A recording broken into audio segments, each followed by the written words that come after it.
নমস্কার। আমি আজকে আপনাদের একটা গল্প না, ঠিক সত্যি ঘটনা বলবো। ঘুমের থেকে উঠতে পারিনি, দেখি রিং বাজছে ফোনে। ফোন তুললাম, গোপালের এক ভক্ত বলছে যে দিদি, তোমার তো শরীর খারাপ, তাহলে তোমার গোপালকে আমার কাছে দিয়ে দাও। তুমি তো সময় মতো সেবা করতে পারো না, তাহলে আমি সময় মতো সব কিছু সেবা যত্ন করব। আমি বলছি, কেন? তাহলে আমার গোপাল কেন? তুমি নতুন গোপাল নিয়ে আসো, আমার গোপাল আমি কেন দেবো? আমার তো 3টে ছেলে, তাহলে আমার একটা ছেলে কেন দিয়ে দেবো আমি? মার অসুখ হলে কি ছেলে দিয়ে দেয় কাউকে? কোনো দিনও দেয় না। আমার গোপাল তো আমাকেও সেবা করতে পারে না, আর আমার গোপাল আমার কাছেই থাকবে। আমি গোপালকে কাউকে দেব না, যতই হোক। আমি যতদিন আমার ভিতরে আত্মা আছে আমার শরীরে, ততদিন তো আমার কাছেই থাকবে। তারপরে আমি যখন আত্মা বেরিয়ে যাবে, তখন তো আমার গোপালের কাছেই আমার আত্মা চলে যাবে। তাহলে আমি কেন দেবো? তুমি এরকম কথা কেন বললে? সকালবেলা আমি ঘুমের থেকে উঠতে পারিনি, তুমি তার আগে এই ফোন করে এই কথাটা বললে। বলো, এটা কি ভালো কথা? গোপালের ভক্ত, সেই ভক্ত হচ্ছে, সে পরিচয় দিতেও আমার ভালো লাগে না, কারণ আমাদের নিজেদেরই আত্মীয় আর কি, একটু দূরে বাড়ি। তা সেই কথাটা বলছে, আমার খুব মন খারাপ হয়ে গেছে। এরকম বলাটা তার মোটেও ঠিক হয়নি। তাই আমি সকাল করে তখনই উঠেই আমি গোপাল আগে চান টান করে গোপালের সেবা দিচ্ছি আর কি।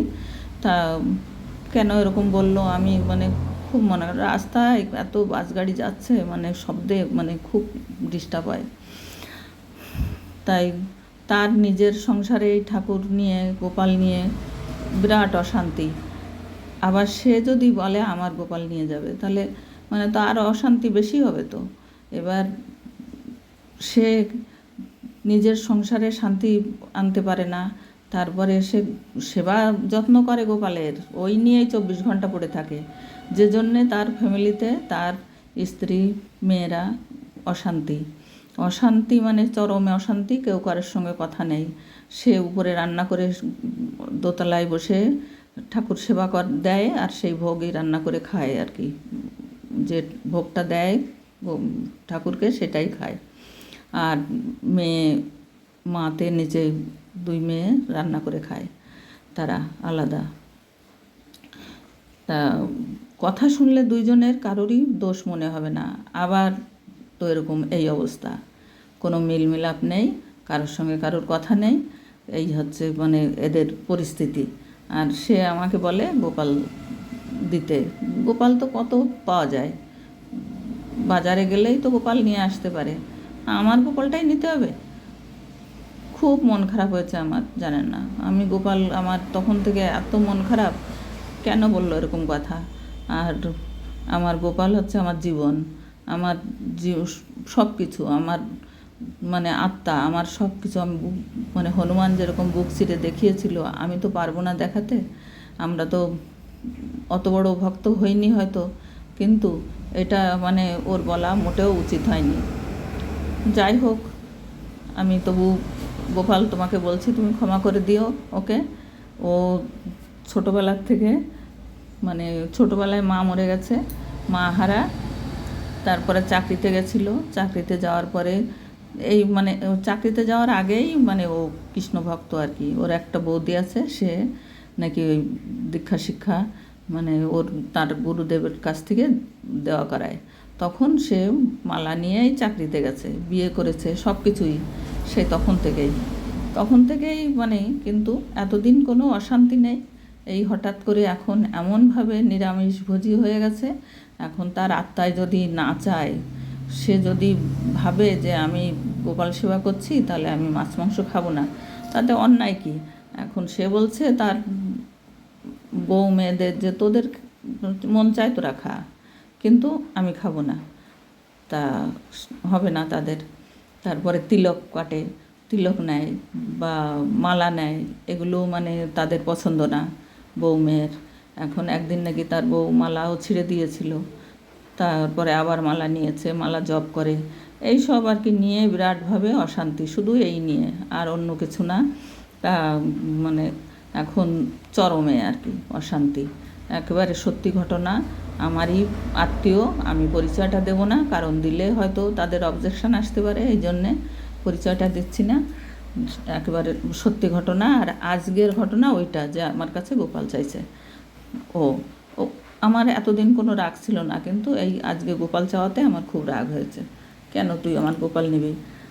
তা আমি সেবা করতে পারি না? আমার ছেলেদেরও তো এইভাবেই আমি যত্ন করি, আমি এইভাবেই যা কিছু করি তাদের খেতে দিই। আমি তো গোপালকেই আগে দিই আরও। তা যাই হোক, বুঝতে পারিনি না কি, যাই হোক, তুমি ক্ষমা করে দিও। আমিও ক্ষমা করে দিলাম ওকে। আমার ছোট তো, তাই ক্ষমা করে দিলাম। তুমিও ক্ষমা করে দিও। আর তোমার ভক্তদের বলো আমার ভিডিওটা দেখতে, লাইক, শেয়ার, সাবস্ক্রাইব করতে আমার অনুরোধ রইল। আর তাদের শতকোটি প্রণাম রইল। তোমাকেও আমার শতকোটি প্রণাম। তুমি ভালো থেকো আর আমাকে ভালো রেখো, আমার ফ্যামিলি সবাইকে, সমস্ত তোমার ভক্তদের সবাইকে ভালো রেখো, আমার সেই অনুরোধ রইল। হরে কৃষ্ণ, হরে কৃষ্ণ। বাস গাড়ির কত শব্দ দেখো, আমার বাসের লাইনের পাশে বাড়ি, বাস রাস্তার পাশে। হরে কৃষ্ণ, হরে কৃষ্ণ, কৃষ্ণ কৃষ্ণ হরে হরে। তুমি তুমি গোবিন্দ, গোপাল, আমার ভগবান, আমার দেবতা, তুমি সব কিছু। তুমি আমার রক্ষাকর্তা। তুমি সবাইকে রক্ষা করো, সবাইকে ভালো রেখো, এই মিনতি আমার। হরে কৃষ্ণ, হরে কৃষ্ণ, কৃষ্ণ কৃষ্ণ হরে হরে, হরে রাম, রাম রাম হরে হরে। ঠাকুর, তুমি যে যাই করুক না কেন, তুমি ক্ষমা করে দিও। আর আমিও ওকে ক্ষমা করে দিলাম আমার কাছে তোমাকে চাওয়াতে। আমি খুব রাগ ছিল আমার, যে কেন এরকম বলবে। গোপাল ছেলে মেয়ে সন্তান কি কেউ কাউরে দিয়ে দেয়? মরে গেলেও ভিক্ষে করে খেলেও সে দেবে না, তার সন্তানকে ভিক্ষে করে খাওয়াবে, তবু সে দেবে না। তাই আমি তো দেবই না, আমি বলে দিয়েছি তখনই যে আমি দেব না। তুমি হরে কৃষ্ণ, হরে কৃষ্ণ, কৃষ্ণ কৃষ্ণ হরে হরে। ক্ষমা করো। নমস্কার, নমস্কার। ভালো থেকো আর সবাইকে ভালো রেখো। হরে কৃষ্ণ। আমার বুনু বাড়ি নেই, তাই মনটা ভালো না, তোমাকে নিয়েই আমি থাকছি।